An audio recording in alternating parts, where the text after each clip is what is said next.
ने साड़ी छोटी जी काकी चक्कन लगे तो असीं उठी जाग पे साड़ी छोटी जी काकी भैया ने चक्कन लगे तो मैं बंदे ने आवाज मारी, मैं मुंडा मैं भाई एक काकी चकदा। अस्सलाम वालेकुम नाज़रीन, कैसे हैं आप सब? उम्मीद है कि जी आप सब खैरियत से होंगे। आप देख रहे हैं जी साइमा अली ऑफिशियल। नाज़रीन, आज आप एक रोड पर मुझे देख रहे हैं, ये लाहौर का बंद रोड है।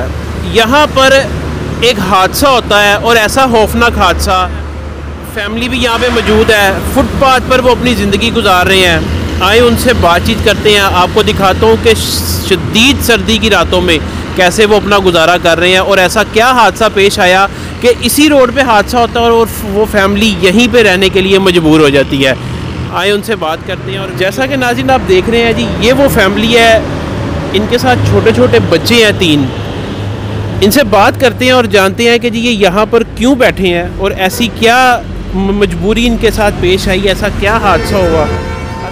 वालेकुम सलाम। क्या नाम है जनाब? शौकत मेरा नाम है। शौकत नाम हाँ है। शौकत भाई, इतनी शदीद सर्दी की रातों में आप फुटपाथ पे बैठे हैं 3 बच्चों के साथ, छोटे छोटे बच्चे हैं, क्या ऐसी मजबूरी है जी? आरफ वाले मसी आए हैं, वो तो कारोबार नहीं सी है, लेकिन बच्चे ले तो मैं आया, इतने हादसा हो गया, बच्चा एक्सीडेंट है, गड्डी थले आ गया, 1 साल पूरा हो गया, अस्पताल रखा है, उन्हें अस्पताल वाले ने छुट्टी दे दी, 15 दिन हो गए इतने आते बह गए हैं, कोई ऐसा वसैल नहीं है। बच्चे नाल हादसा किस तरह पेश आया? केड़े बच्चे नाल हादसा होया? किस तरह हादसा होया? गड्डी दे थले आ गया सी। ऐसे रोड दे उत्ते? ऐसे रोड दे उत्ते, ऐसे पुल दे थले? हाँ जी, ऐसे पुल दे थले। ते तुसी बच्चे नूं लैके फिर इत्थे ही बैठ गए हो? हाँ जी, इत्थे बैठ गए क्योंकि वो कोल कुछ नहीं है, पिछे जान लई भी ना इत्थे कोई जाए बैन वास्ते। किस बच्चे दा एक्सीडेंट होया? यह बच्चा है जुबैर नाम दा। इस बच्चे दा हाँ एक्सीडेंट जी, होया? चल सकदा है? ठीक है उन्हां दी तबीयत? चल नहीं सकता। चल नहीं सकदा? नहीं। दहाओगे दा की मतलब की एक्सीडेंट होया, की मसला पेश आया? ओहो, ऐ ते बिल्कुल लत्त जेड़ा ना डैमेज हो गई। किस चीज़ दा एक्सीडेंट होया? कार नाल होया। कार नाल कोई कार वाला मार के गुजर गया या रुकिया उन्हें? कोई गलबात नहीं रुकिया, उसने थोड़ा पैसा दिता है, लेकिन वो पैसे उत्थे अस्पताल ही लग गए सन। किन्ने पैसे उन्हें? 57,000 रुपया दिता सी। बच्चे नूं गड्डी च पा के अस्पताल भी नहीं लैके गया? लै ते गया सी बच्चे। हाँ जी, यानी कि उन्हें इलाज वगैरह करवाया? इलाज वगैरह करवाया। बच्चे क्या हाल है आपका? नहीं बोल सकते? बोल। पहले बच्चा ठीक चलता? हाँ जी, पहले ठीक चलता सी। की क्या डॉक्टर ने कि कदी नहीं है चल सकता है, नहीं चल सकता? नहीं, डॉक्टर ने जी कुछ भी नहीं किया सानू। डॉक्टर ने कुछ कोई ऐसी गल नहीं, कोई ऐसी गल नहीं की। लत्तां एदियां सीधियां होंदियां ने? वैसे एक हुंदी एक नहीं हुंदी। एक होंदी एक नहीं होंदी। हाँ जी। ਮੈਨੂੰ ਇਹ ਦੱਸੋ ਕਿ ਇੱਥੇ ਤੁਸੀਂ ਕਿੰਨੇ ਦਿਨ ਹੋ ਗਏ ਨੇ ਫੁੱਟਪਾਥ ਤੇ ਬੈਠੇ? ਸਾਨੂੰ 15 दिन हो गए ने इत्थे बैठे। 15 दिन हो गए? हाँ जी। ਜ਼ਿੰਦਗੀ ਗੁਜ਼ਾਰਨਾ ਮੁਸ਼ਕਲ ਨਹੀਂ ਫੁੱਟਪਾਥ ਦੇ ਉੱਤੇ 3 ਬੱਚਿਆਂ ਨਾਲ, ਬੇਗਮ ਦੇ ਨਾਲ? हाँ जी, बड़ी मुश्किल है जी। बड़ी मुश्किल है। हाँ जी। खाना पीना किस तरह पूरा कर रहे जे? किस तरह गुजारा कर रहे? खाना पीना कोई 10 दे जाता, कोई 100 दे जाता है, बस एवें ही है। कोई इलाज करा लिया बच्चे का, लै जाइदा, किसी टाइम नहीं भी लै जाते। शदीद सर्दी की रातों में कैसे ज़िंदगी बसर कर रहे हैं? 3 बच्चे हैं, एक बच्चा छोटा उधर भी सो रहा है। मैं बाजी से भी बात करूंगा, इनकी बेगम से। भाई साडा कोई कारोबार को नहीं है, ਅਸੀਂ ਕੋਈ ਆਨੇ ਆ ਵੀ ਸਾਨੂੰ ਕੋਈ ਥੋੜੇ ਬਹੁਤ ਕੋਈ ਇਮਦਾਦ ਕਰਦੇ, ਅਸੀਂ ਕਿਹਾ ਤੇ ਵਾਪਸ ਚਲੇ ਜਾਈਏ ਕਿ ਇੱਥੇ ਆ ਤਾਂ ਕੋਈ ਮਕਾਨ ਮਕੂਨ ਲਾ ਲਈਏ। ਅਸੀਂ ਭਾਈ ਬੜੇ ਪਰੇਸ਼ਾਨ ਹੈਗੇ ਆ। ਕਿੰਨੇ ਦਿਨ ਹੋ ਗਏ ਨੇ ਬਾਜੀ ਤੁਹਾਨੂੰ ਇੱਥੇ ਬੱਚਿਆਂ ਦੇ ਨਾਲ ਰੋਡ ਤੇ ਰਹਿੰਦੇ ਹੋ? ਆ ਕਿੰਨੇ ਦਿਨ ਹੋ ਗਏ ਨੇ? 15 ਦਿਨ ਹੋ ਗਏ ਨੇ ਭਾਈ। 15 दिन हो गए ने? हाँ जी। किस तरह जिंदगी गुजार रहे हो बाजी? बच्चों का खाना पीना, छोटे छोटे बच्चे ने, दुध का खर्चा? भाई बड़े औखे हो जाने, की करिए फिर मजबूरी च मगर रहना पौंदा है, बड़े परेशान है मेरे भरा। अच्छा, मैनू यह दसो कि तुसी बच्चों नूं लैके ऐसी जगह ते आके क्यों बैठे जिथे तुहाडे बच्चे दा एक्सीडेंट होया? की ऐसी गल जेन चाहिए? तुसी कुछ दे अपने रिश्तेदार नाल, अपने भैन भरा नाल कोशिश नहीं की मुलाकात? कोई भी नहीं भेज देंदा। मुंडे दा एक्सीडेंट होया, ना मां आई है ना प्यो आया, कोई भी नहीं। मेरे भरा का पे ते साडा सारे मरे हुए ने, किन्ना दा होवे उन्हां दे मार ही जांदे ने, कोई भी नहीं आया हैगा। कोई भैन भरा रिश्तेदार कोई भी नहीं आया, ना मेरे बंदे च आए ने ना मेरे च आए ने, कोई भी नहीं आया रिश्तेदार। साडे सारे मरे हुए ने। ਅਸੀਂ ਮੋਇਆ ਹੋਏ ਲੇਖੇ ਸਮੇਂ ਛੱਡਣ ਗਏ, ਸਾਡੇ ਉਹਨਾਂ ਆਵਾਜ਼ ਨਹੀਂ ਲੈਣੀ, ਸਾਡੇ ਮੋਇਆ ਲੇਖੇ ਨਹੀਂ, ਅਗਲੇ ਸਾਡੀ ਕਲਾਮ ਨਹੀਂ ਵੇਚਣੀ, ਫਿਰ ਸਾਨੂੰ ਬਈ ਰਮਣ ਦੀ ਲੋੜ ਹੀ ਕੋਈ ਨਹੀਂ ਉੱਥੇ।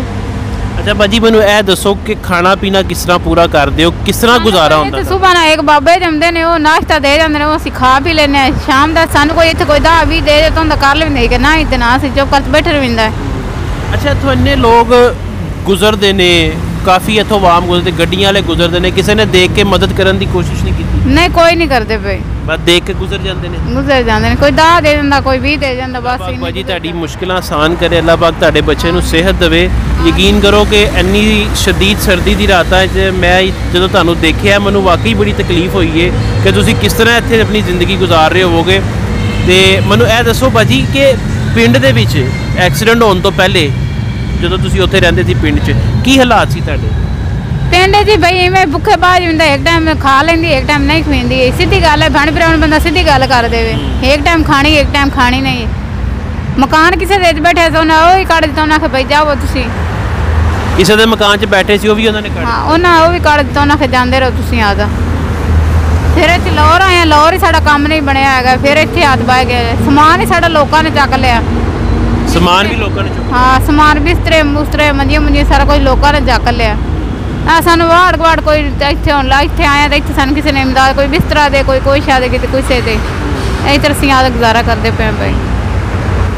ਪਰੇਸ਼ਾਨ ਲੋਕ ਕਰਦੇ ਹੋਣ, ਤੰਗ ਕਰਦੇ ਹੋਣ? ਬੜਾ ਭਾਈ ਕਰਦੇ ਨੇ। ਸਾਡੀ ਛੋਟੀ ਜਿਹੀ ਕਾਕੀ ਚੱਕਣ ਲੱਗਿਆ ਤਾਂ ਅਸੀਂ ਉੱਠੀ ਜਾਗ ਪਏ ਆ। ਸਾਡੀ ਛੋਟੀ ਜਿਹੀ ਕਾਕੀ ਪਈ ਇਹਨੂੰ ਚੱਕਣ ਲੱਗਿਆ ਤੇ ਮਾਇਆ ਦੇ ਬੰਦੇ ਨੇ ਆਵਾਜ਼ ਮਾਰੀ, ਮੈਂ ਕਿਹਾ ਮੁੰਡਾ, ਮੈਂ ਕਿਹਾ ਭਾਈ ਇੱਕ ਕਾਕੀ ਚੱਕਦਾ ਪਿਆ ਹੈਗਾ। ਫਿਰ ਮੇਰਾ ਬੰਦਾ ਲੱਗਾ ਮਗਰ ਤੋਂ ਫੱਜ ਗਿਆ, ਬਾਗਾਂ ਨੂੰ ਫਾਕ ਗਿਆ। ਬੱਚੇ ਚੁੱਕਣ ਵਾਲੇ ਆਏ ਸੀ? हाँ जी, बच्चे चकन वाले आए थे।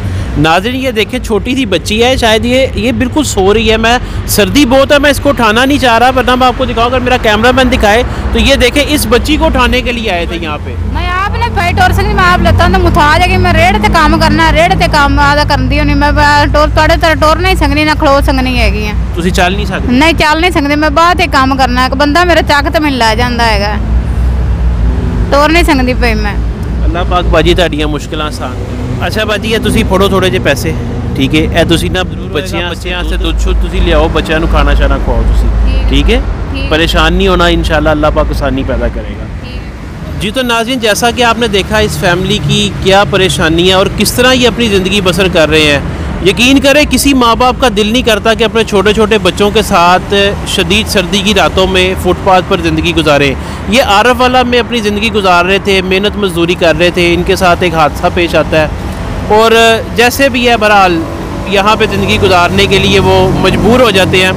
मेरी आप सबसे गुजारिश है कि ऐसी फैमिली को अगर आप देखा करें तो उनकी कुछ ना कुछ मदद ज़रूर किया करें। और इस वीडियो बनाने का मकसद सिर्फ ये है कि आप लोगों को दिखाया जाए कि जी हर बंदा जो फुटपाथ पर ज़िंदगी गुजार रहा है उसकी कोई ना कोई कहानी है, कोई ना कोई उसके साथ मसले हैं, कोई मसाइल हैं सकते हैं। उम्मीद करता हूँ कि जी आज की वीडियो आपको पसंद आएगी।